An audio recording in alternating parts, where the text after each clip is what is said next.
चलिए जानते हैं एक रहस्यदायी खबर, जो रहस्य की खबर माना जाता है। आपको मैं बता दूं कि कई प्रकार की खबर है, जिनमें से एक खबर है हनुमान जी के लिए और उन बंदों को जो अभी तक जीवित है धरती पे। जानते होंगे, अगर आपका जीवन हो जाए और जीवन के बाद कभी आप मरे ना, तो सोचिए आप कैसा अनुभव करेंगे।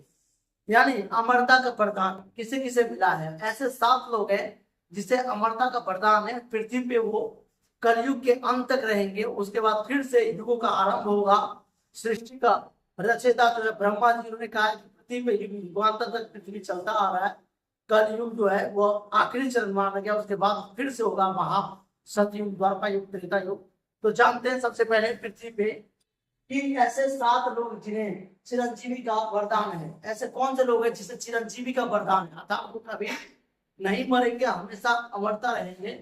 तो बात करते पहले हम अश्वत्थामा के बारे में। अश्वत्थामा को चिरंजीवी का वरदान है। वो क्यों वरदान है? उसे एक श्राप के कारण है, क्योंकि जब महाभारत का युद्ध हुआ था कुरुक्षेत्र के अंदर में, तो अश्वत्थामा ने जो 5 पांडवों को मारने का प्रयास किया था, और जो 5 पांडव जो थे उनमें से सारे पांडव बच गए थे। उसके बाद जो थे अश्वत्थामा के जो पुत्र थे, सॉरी, अश्वत्थामा जो थे वो अर्जुन के जो पुत्र थे, याद रख रहे हैं आपका, उसके बेटे को मारना चाहते थे, जिसके कारण भगवान कृष्ण ने बचाया था उन्हें, और उन्हें श्राप दिया था कि लाइफ हमेशा जो है तुम अभिमन्यु के जो बेटे थे उसे बचाया था, और उन्होंने श्राप दिया था कि तुम जन्म जन्मांतर तक जो है जीवित रहोगे, तुम्हारे यहाँ से यानी कि मस्तिष्क से खून निकलता रहेगा। तो अश्वत्थामा राजा बलि, जिसे भगवान विष्णु ने स्वयं 3 पग भूमि मानी थी, राजा बलि, व्यास जी, महर्षि व्यास जी, अभी हनुमान जी, विभीषण जी और कृपाचार्य, भगवान परशुराम, ये सारे लोग जो है अभी पृथ्वी पे जीवित है और इन्हें अमरता का वरदान है। ये वाकई में बहुत बड़े महान पुरुष थे, जिन्होंने पृथ्वी पे अनेक प्रकार के अच्छे से अच्छे कार्य किए। उनमें से अश्वत्थामा ही था जो द्रोणाचार्य के पुत्र थे, और सबसे ज्यादा जो थे वो द्रोणाचार्य के पुत्र होने के बाद तो उन्होंने कोई अच्छा काम ना किया, बल्कि लोगों के साथ शोषण, अत्याचार, झूठ का काम, इसलिए वो भी श्राप के कारण अभी जीवित है। अश्वत्थामा चिरंजीव कैसे बन गए? अश्वत्थामा चिरंजीव एक श्राप की वजह से अमर हो गए थे। उन्हें अमरता का वरदान वाकई में इसलिए दिया गया था कि तुम हमेशा जीवन के आखिरी क्षण तक मृत्यु के लिए तरसोगे, लेकिन तुम्हें मृत्यु नहीं होगा।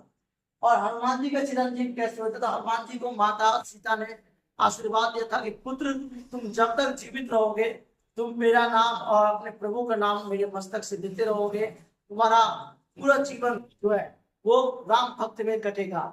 इसीलिए अशोक वाटिका में जब माता सीता थी, तो वहां पे सीता माता, जब हनुमान जी को अंगूठी दिया था, सीता माता जी को जब हनुमान जी ने अंगूठी दिया था, तब माता जी ने हनुमान जी की चिरंजीव होने का वरदान दिया था। ये याद रखना है। ये तो हमारे याद रखना है। ये कहानी के बाद पूछ लेता है, ये धर्म से संबंधित क्वेश्चन बता रहा हूँ जो आपके लिए जरूरी है। धर्म का भी याद होना चाहिए। हमारे जो है धर्म का विशेष महत्व बताया गया। धर्म में इंसान का सबसे ज्यादा संचय होना चाहिए।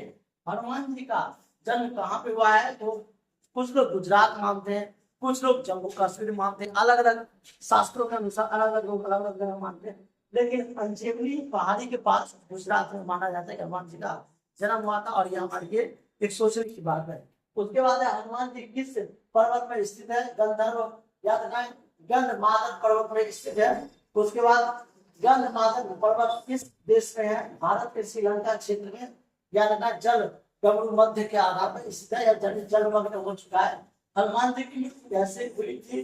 तो कानों के मारने का आदेश दिया गया था, लेकिन हनुमान जी मरे नहीं है, अभी भी हनुमान जी जीवित है, यानी हनुमान जी को अमरता का वरदान है।